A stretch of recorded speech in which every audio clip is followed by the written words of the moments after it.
Hey guys, Britt here. Welcome to End Times Bible Prophecy. Make sure to hit the subscribe, like, and share buttons. Well, it's happening as foretold.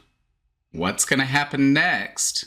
What am I talking about? I'm talking about the formation of the Gog of Magog alliance right before our eyes.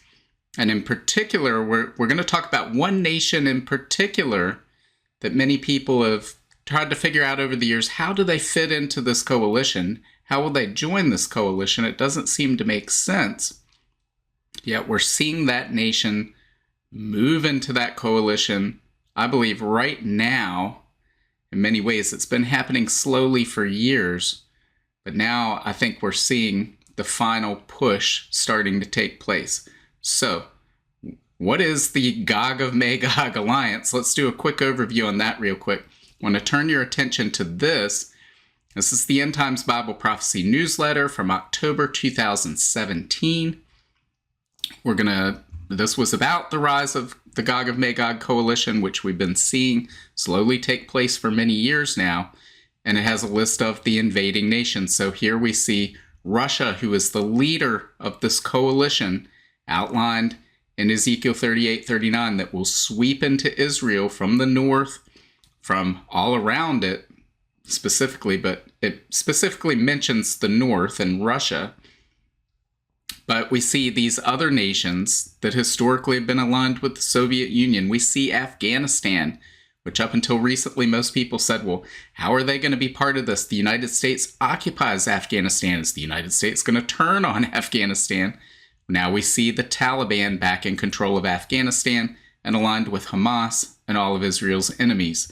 We see Iran, which in the history of the world, Iran and Russia have never had an alliance, but we've seen them slowly come together over the past 2 to 3 decades.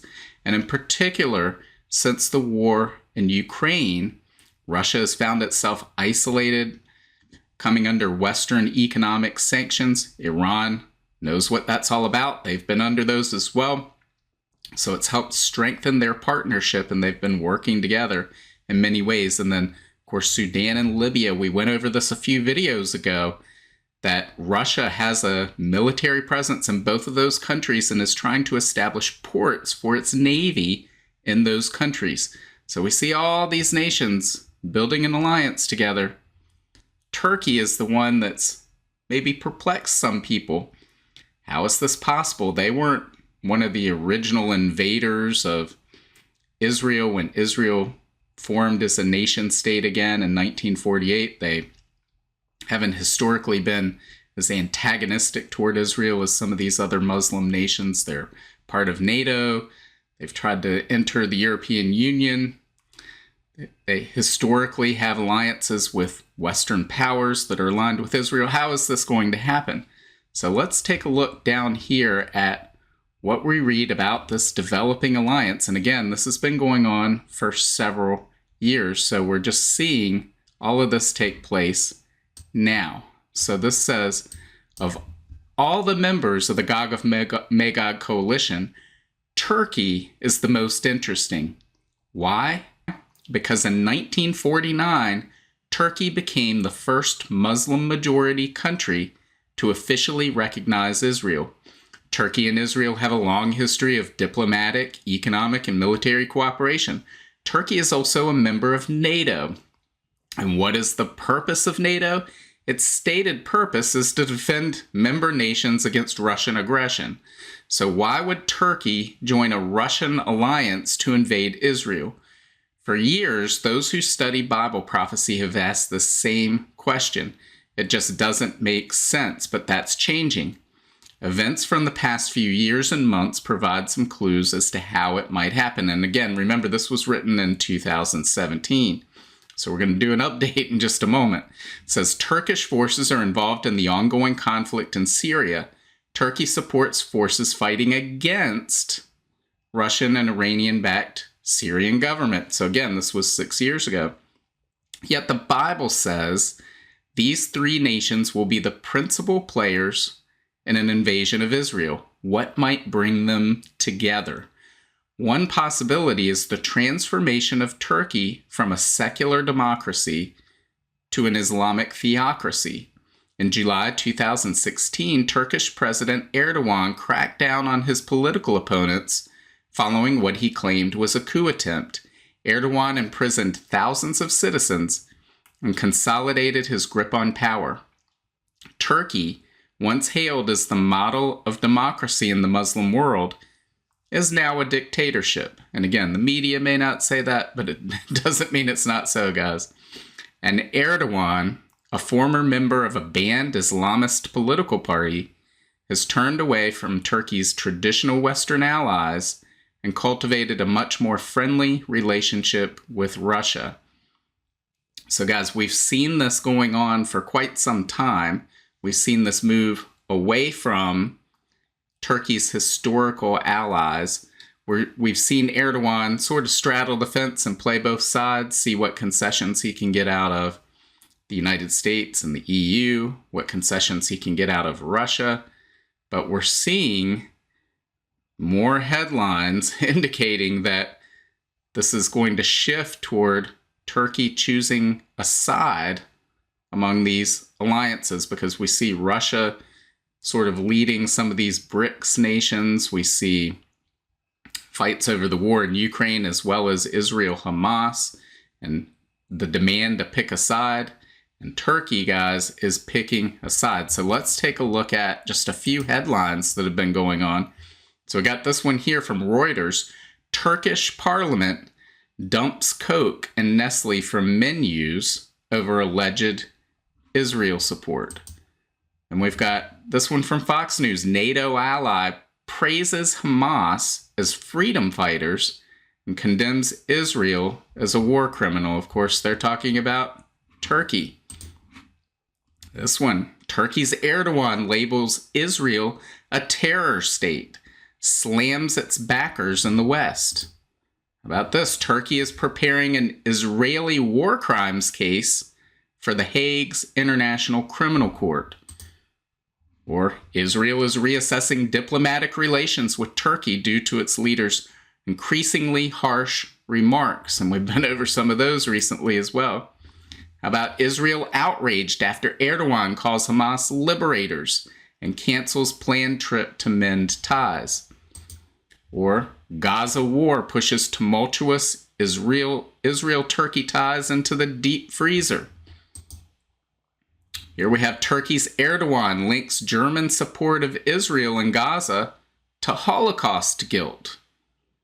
So, of course, they couldn't possibly be against the terrible atrocities of October 7th, unless it's just guilt over the Holocaust, is what he's saying.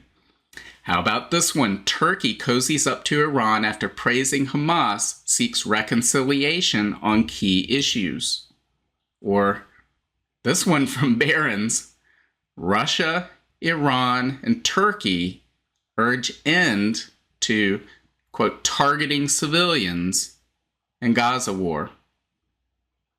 So are you starting to see now why we could see Turkey, historically a Western ally, break away and come into this coalition of Gog of Magog alliance nations, as outlined in Ezekiel 38 and 39? We're beginning to very clearly see how and why this happens. So let's go back to this article and read, well, what is the conclusion? Where's all this heading? What is next? It says the rise of the Gog of Magog alliance is a major sign of the end times and the second coming of Jesus Christ. Remember, Ezekiel said this coalition will attack Israel in the last days, after they've been gathered from among many nations. The prophet Jeremiah spoke about the same regathering from among the nations. He said God would gather the remnant of his flock from the nations where he had driven them and bring them back into the land. And then God will raise up a righteous descendant of King David, a king who will rule the land with wisdom. This righteous king is the long-awaited Messiah. He's talking about the second coming, the return of Jesus Christ to rule over the millennial kingdom. So the Gog of Magog war is yet another indication of the times in which we live. It's a confirmation that the Israel described here is the same Israel we see today, is the same Israel that will appear just prior to the coming reign of Jesus Christ. Through the prophet Micah, God promised to gather his exiles and form them into a strong nation. Then he promised to rule from Jerusalem as their king forever. The modern-day nation of Israel is the fulfillment of God's promise to regather his people back in the land of Israel. So it should come as no surprise to see Russia, Iran, Turkey, and the other nations Ezekiel noted gathered on Israel's northern border, which is exactly where they are, guys. Following the Syrian civil war of the past 12 years, we see military forces, Russian military forces, Iranian military forces, Turkish military forces, have carved up parts of Turkey. Russia, Vladimir Putin's even referred to parts of Syria as Russian territory. So, for all intents and purposes, these three nations are now perched right on Israel's northern border. And so they would come from the north, just as Ezekiel 38:39 says. So it says, according to the Bible, it's only a matter of time before these nations attack Israel. And after that, it's only a matter of time before Jesus returns to establish his everlasting kingdom. Jesus is coming. Guys, what do you think? Are we witnessing the formation of this Gog of Magog alliance from Ezekiel 38:39? I believe the answer is a definitive yes. We have not seen this alliance of nations appear ever before in history. There's never been an alliance between Russia and Iran, yet we've seen those ties coming closer and closer together over the past 20 to 30 years. And most certainly in the last year and a half since Russia's invasion of Ukraine. So we're seeing this alliance come together. Again, Afghanistan is one of those nations in this alliance that people said, well, how is that going to happen? The United States occupies Afghanistan. Is the United States going to turn against Israel? And of course, we now see how quickly that changed. How quickly we went from U.S. control of Afghanistan to Taliban control of Afghanistan once again. And they are clearly aligned with Israel's enemies. And we're seeing the same thing take place with Turkey. We're seeing Turkey move into this alliance. Probably the last piece that needs to move into place to create this alliance. We're seeing it happen. We're seeing the stage being set for the Gog of Magog alliance, the Gog of Magog invading force to come into play. I don't believe that the current conflict we're watching now is that Gog of Magog war. I believe it may set the stage for that war. But again, Ezekiel 38:39 talks about Israel being in a state of peace and tranquility with unwalled villages, totally unaware that this attack is about to take place. And so that's not the case today. So I wouldn't expect to see this fulfilled immediately. But guys, we're seeing the stage set. And by immediately, I mean this week, this month. But certainly a few years down the road, we could see this attack actually take place, because if in the aftermath of this conflict, Israel is at peace and feels this sense of security after eliminating the threats on its border, well, then we would have all the conditions put in place to see Ezekiel 38:39 fulfilled. So guys, what do you think? Leave your comments below. Tomorrow in the United States of America, it will be Thanksgiving. It's a time where we give thanks to God. We celebrate with our families all the blessings that we have. So if you want to leave in the comments what you're thankful for, what blessings you're thankful for, feel free to do so. If you have any prayers, feel free to do so. Leave your comments below. Let me know what you think. And God willing, I will see you on Friday. Bye. If you want to learn more about the end times and Bible prophecy, make sure to sign up for my free monthly newsletter and get your copy of my free ebook, 7 Signs of the End Times. Just just follow the link in the description to get your free book. Also, make sure to check out all of my books. Just look up Britt on Amazon, Barnes & Noble, Apple iBooks, Google Books, Kobo, or anywhere books are sold. Thanks for watching today, and until next time, keep your eyes fixed on Jesus, the author and perfecter of our faith.